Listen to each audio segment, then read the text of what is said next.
This is the week. Former President Donald Trump and 18 other defendants charged in the Georgia election case are expected to surrender to the Fulton County Jail before noon this Friday. The jail is also known as Rice Street. It is a detention facility under investigation by the DOJ, and that, of course, is where Trump and other high-profile figures, such as former New York Mayor Rudy Giuliani, are expected to be fingerprinted and have their mug shots taken. Let's welcome in our legal panel now to discuss this and what's at play. Christina Bobb, Trump attorney for Save America, joins us this Monday, and former federal prosecutor Doug Burns. Welcome to you both. Thank you. Thank you.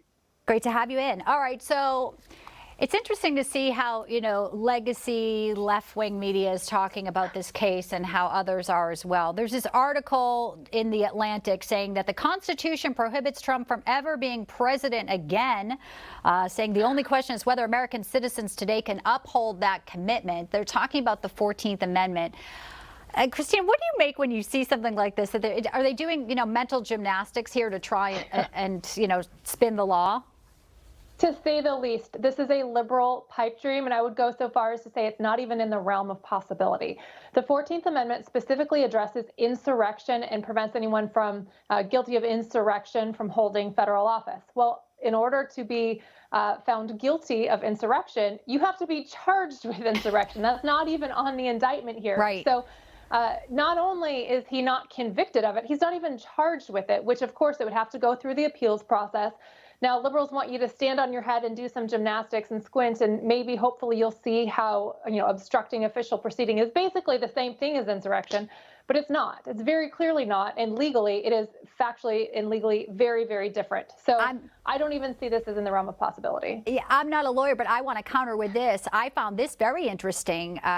And maybe, Doug, this is more applicable. There is a Georgia code here that people have been writing about. A criminal prosecution carried on maliciously and without probable cause, which causes damage to a person, can give them a cause of action. It's GA code 517. But, prosecutorial misconduct and malicious prosecution here. Couldn't that be another applicable law if Trump's team wants to go forward?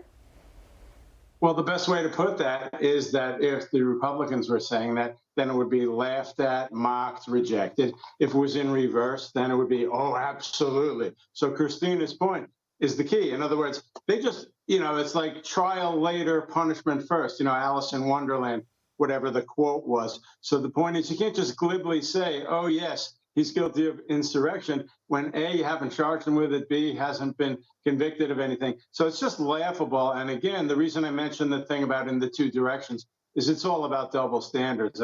If you had, Biden, for example, on the receiving end of this discussion, it would be mockery, laughter, and derision. It's just amazing. Two-tier justice. And let's talk a little bit more about Hunter Biden. Speaking of that, the New York Times reporting Biden family attorneys pushing the Biden DOJ to prosecute the IRS whistleblowers for sharing information with Congress. I know they're upset because, the whistleblowers came forward and that, sweetheart plea deal, fell apart, Christina. But whistleblowers have protection and the right to go to Congress. What do you make of these claims?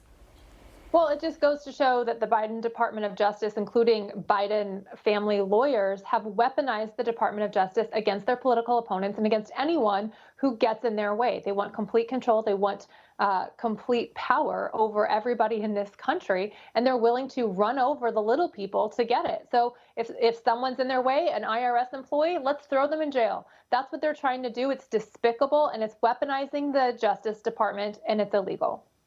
There's another report, Doug, too, Politico sharing 300 pages of previously undisclosed emails, documents between Hunter Biden's, legal team and David Weiss. And, Christopher Clark apparently threatened to call President Biden to the stand to Hunter's defense if charges were brought. They said, it's constitutional chaos would ensue if you charge Hunter Biden. That sounds like Weiss, at one point, was thinking about charging him, and maybe it was words like this that made him back off. Where do you think Weiss will go now? If there was obviously tension there, and he's known the Bidens for a long time, does he actually charge him, or does the statute of limitations just totally run out in October for some of these charges? It was the absolute worst possible choice you could ever make for special counsel. First of all, it just flat out violates the regulations in the Code of Federal Regulations. everybody's bandied about the section 600.3 says that a special counsel shall, that's the key word, be from outside the government. They just glibly violated that. I have no idea where he may or may not be going, but he's an absolute terrible, terrible choice. Christine, I'm going to give you the final word here. Terrible choice, but there still is, a lot of eyes on this case. And, what do you think? I mean, most people say there is no chance he's going to run out the clock here. David Weiss, next move, if you were going to make a prediction for us. Well, I think they are trying to run out the clock, but I think the wheels are falling off what they're trying to do, which is why they continue to indict Donald Trump. We've seen all of the reports about how the timeline goes to show that as soon as Hunter or Joe Biden are implicated in something, the next day Donald Trump gets indicted. And I think that's what they're trying to do, but it's not going to work. The wheels are falling off. The House Oversight and Judiciary Committees are doing a great job at getting information out there, and I think they will eventually be held accountable. Well, the American people are watching, that is for sure, and we'll have you back to discuss all of this as it continues to develop. Christina Bobb, Doug Burns, thank you both for your time today. Thank you.